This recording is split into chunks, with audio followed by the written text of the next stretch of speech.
Hi guys, I'm your professor, Dr. Mary Barnard, and the purpose of this video is to get you ready for the midterm. So I have these review sheets for both chapters 6 and 7 for you to work through in order to prepare yourself, because many of the questions that are on the midterm will look a lot like the questions on these reviews.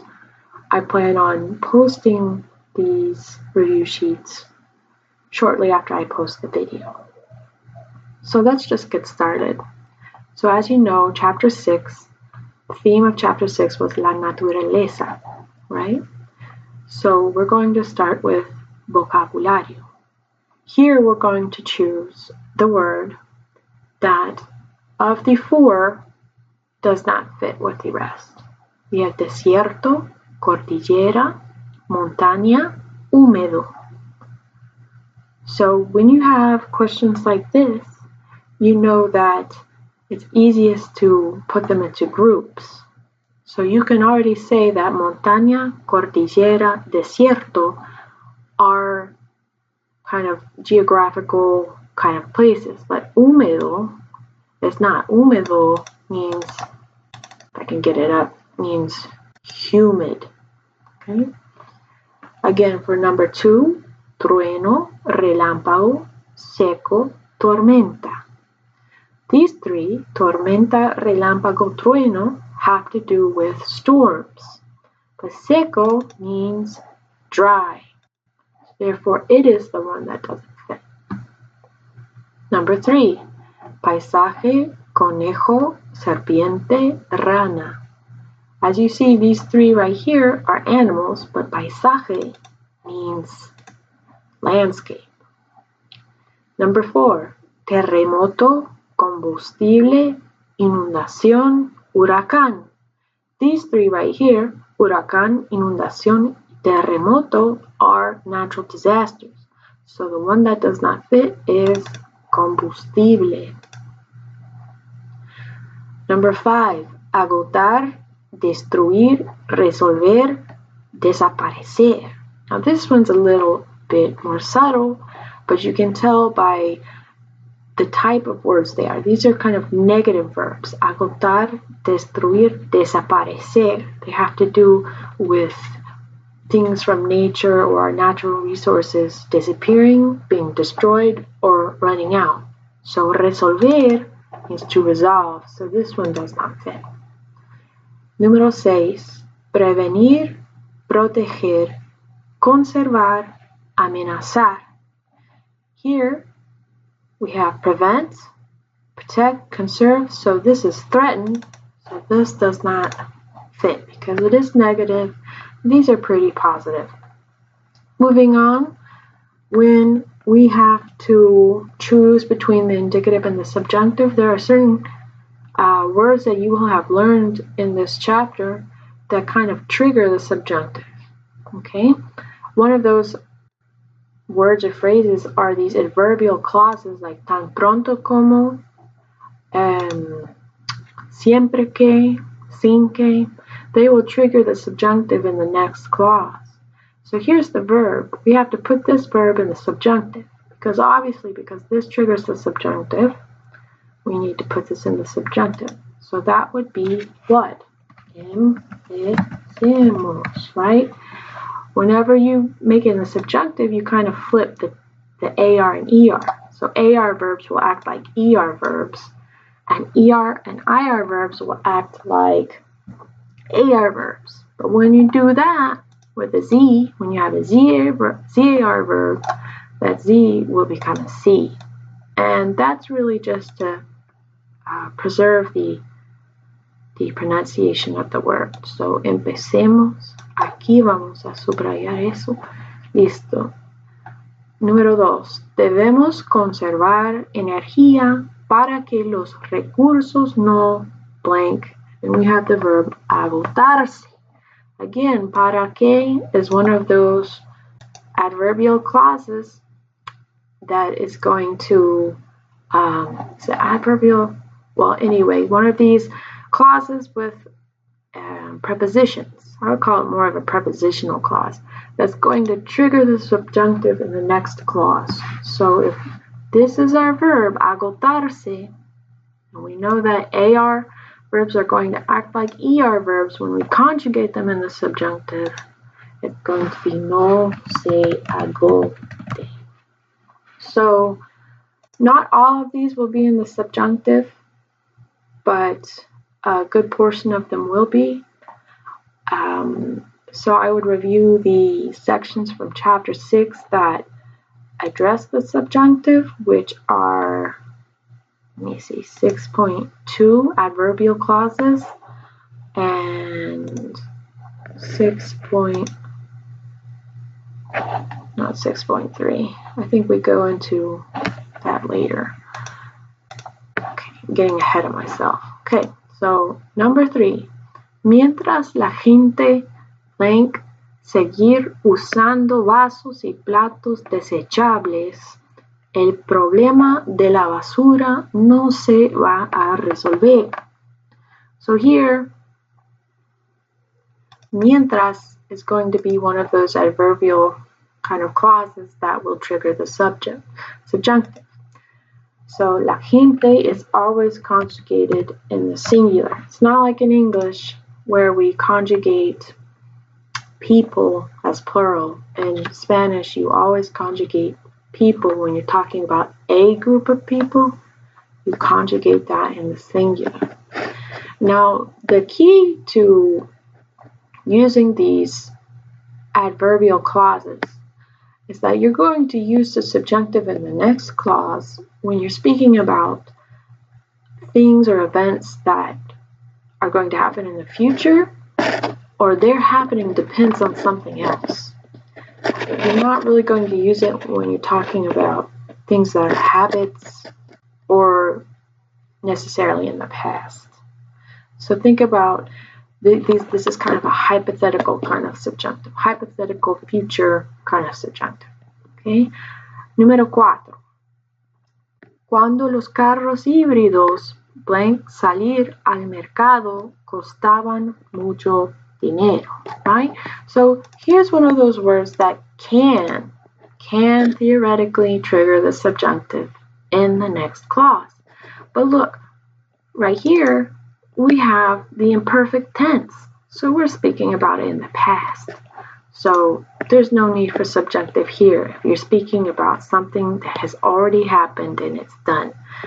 So we're going to conjugate this, however, in the preterite, because something can only go to market once. Once it's gone to market, it's old news and it's done. It only happens once. So if it happened one time in the past, or it can only happen on isolated times in the past, we use the preterite. But here, we're using the imperfect because it's describing an aspect of it. Número 5. Antes de que los abuelos le blank comprar un perrito a mi hijo, vamos a enseñarle muy bien a cuidarlo. Okay, so here we have that trigger clause that will trigger the subjunctive if what? If it is in the future, if we're speaking about something that's gonna happen in the future, or something that is not really a habitual action. Okay, so here we have vamos a enseñarle. That tells us that this might happen if this happens. So this happening is dependent on this happening. And vice versa. Vice versa, if this is dependent on this happening. So there's some sort of relation of dependency. Okay, so antes de que los abuelos le blank un perrito a mi hijo, vamos a enseñarle muy bien a cuidarlo. So it would be, because if this is going to trigger the subjunctive because we're speaking about a future event, we're going to put this in the subjunctive and we're going to conjugate it for los abuelos because they're the ones doing the buying. Compren. Okay. 6. El calentamiento global sigue avanzando sin que nadie blank hacer nada. Sin que is another adverbial clause that will trigger the subjunctive. It's kind of like saying in English without. So global warming will keep going forward or advancing or getting incrementally, a bigger deal without anybody being able to do anything. See, in English we'll say without being, without knowing. We have without and then a verb in the gerund, that ing form. But in Spanish, that verb is going to be in the subjunctive, especially if we're speaking about something that's like a future event or a present event that depends on something else happening. Okay? 7. No les regales un gato a tus amigos en caso de que blank alérgicos. Oh man, we probably have to think about that whenever we give animals to people, right? So it's saying don't. This is the negative to command. Don't give them. The negative to command. Regalar is an AR verb. This is supposed to be an AR verb, but in those negative to commands, we do like we do in the subjunctive, and we flip them. We make ARs act like ERs, and ERs and IRs act like ARs. This is a to command, so don't do this in case this. So again, there's that relationship of dependency. But here we have to take this verb ser and we conjugate it for ellos in the subjunctive. So it'd be sean. Okay, last one of this section. Compraré los peces cuando blank al centro. So what tense are we in here? We're in the future, right? We're in the future, but here we have that adverbial clause, cuando. And we already know when we're speaking about the future, when we use adverbial clauses like cuando, that is going to be subjunctive. But how do we conjugate this ir? How many subjects are there? There's one, right? And typically, when you don't change the subject, you don't use the subjunctive. But here, it's split up with this adverbial clause. When you split it up with these adverbial clauses, you're going to use subjunctive if you're speaking about the future. Okay. Section 3, preposiciones. Section 3, preposiciones.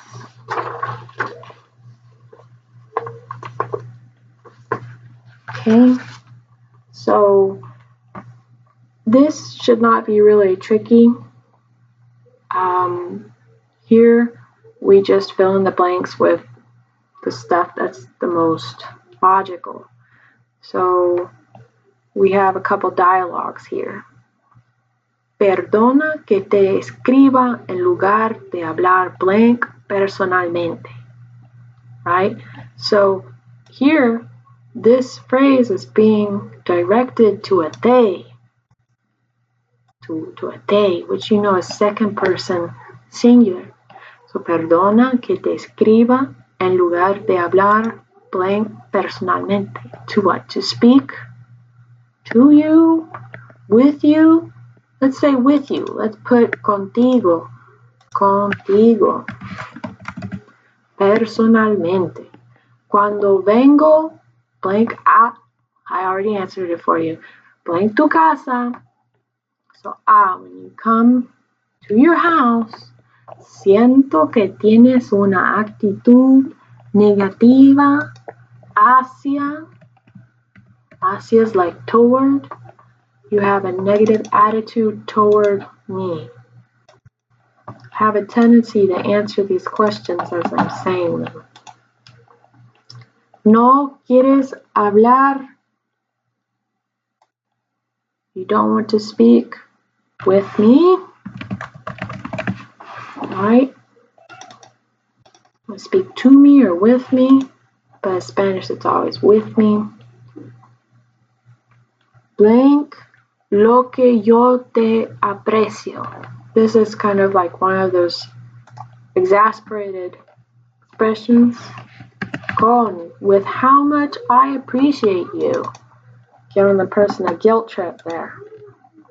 Okay, with B, we're going to do these dialogues. Okay. ¿Sabes, Blank, qué hora es el concierto? You already know how to ask questions about time in Spanish. You say like, ¿a qué hora? No estoy seguro, pero pienso ir blank teatro ahora. So you're going to this place, right?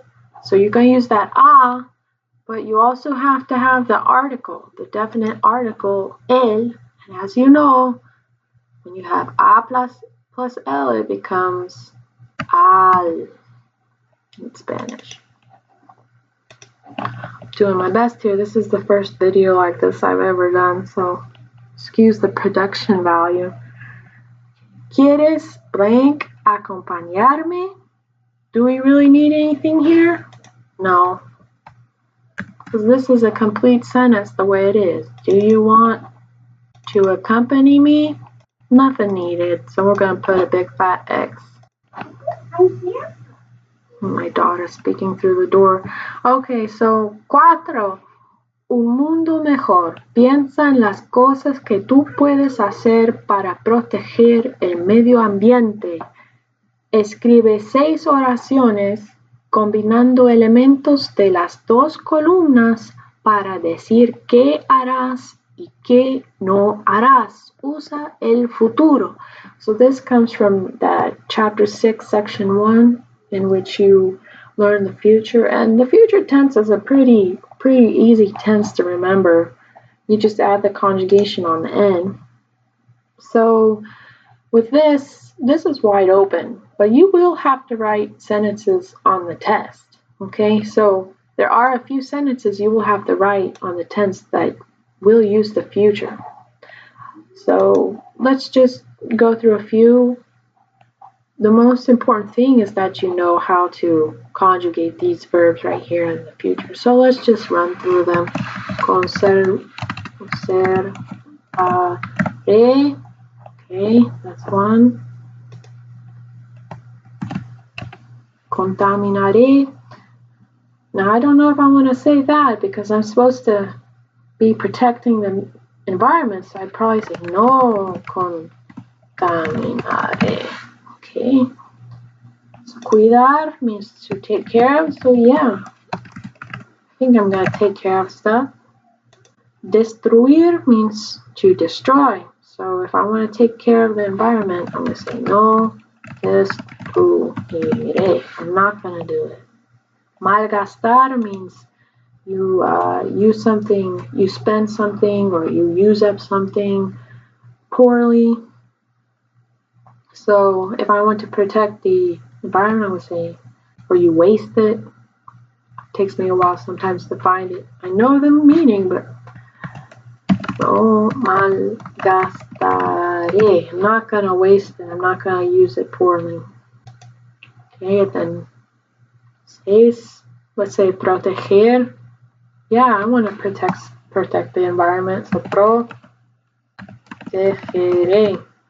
Okay, and just for kicks and giggles, I'll do the last one. Usaré.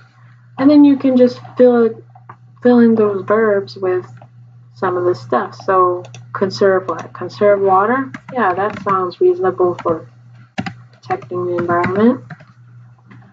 Also, who wants contaminated water? You can use it twice. Sure. I'm not going to contaminate the water. Some motor oil or something in a river. So, cuidaré los bosques. For real, I'm going to do that. No destruiré. Right, I'm not going to destroy the bosques. So you can just keep it super simple. I actually recommend that you do that because sometimes you can really get into a lot of trouble and become very confused if you try to do too much. So, no malgastaré, no sé, la electricidad. I won't waste it. Protegeré. Okay, so how about protegeré las especies? I'm going to protect them as best I can. En peligro de extinción. Now, I have this last one, los productos desechables, and we know those are, stuff you can just throw away, like paper cups, paper plates, and maybe if I want to protect the environment, I don't want to use too many of those. So instead of usaré, I'm going to change this to no. No usaré. No usaré los productos desechables. Okay? Now here we have a little reading.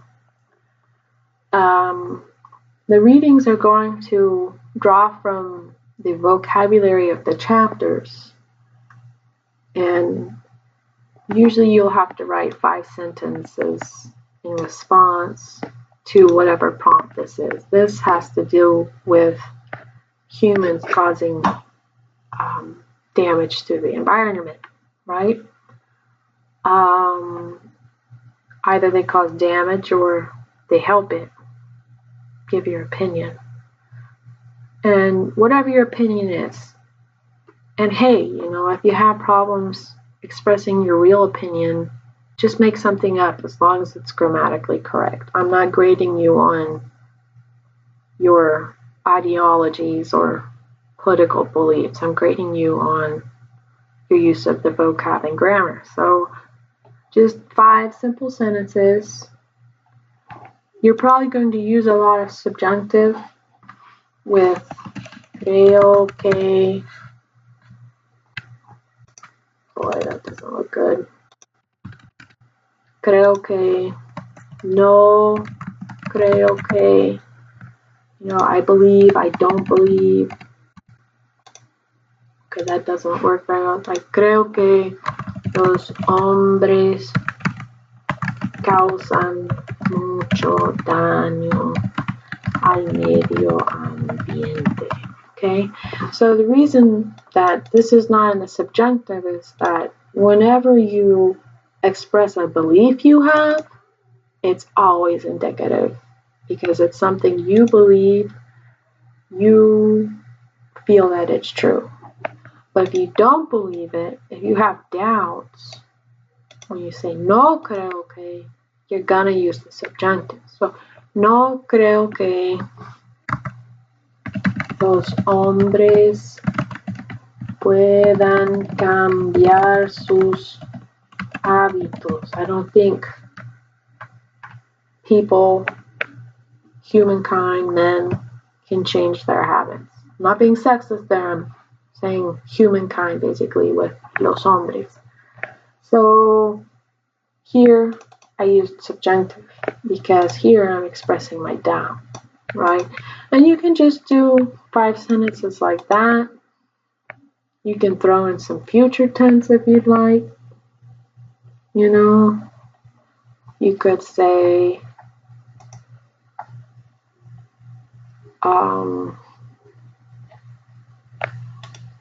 este problema no se resolverá. This problem will not be solved. It will not get better. So this is for chapter 6. I'm going to pause here and film another little video reviewing chapter 7. Just as a reminder for the class, I'm trying to keep these videos short, but I never can keep anything short. So complete your chapters 6 and 7 work by June 20th before the test. It will help you with the test, and we really need to move forward with the class. I can't keep giving extensions. And if people are missing too many assignments, I'll have to report it to eCore and they'll contact you. Don't forget your proctoring date for the midterm. And don't forget your superside activities. I've changed the due date on that to June 20th, so you have time and won't incur a late penalty. So, but after the midterm, I may or may not give those extensions. It really depends on a case-by-case basis, but because we've had to get used to the course and the online arena, I've decided to be lenient on that. So, upcoming is a Chapter 7 video. Hasta luego. Stop this.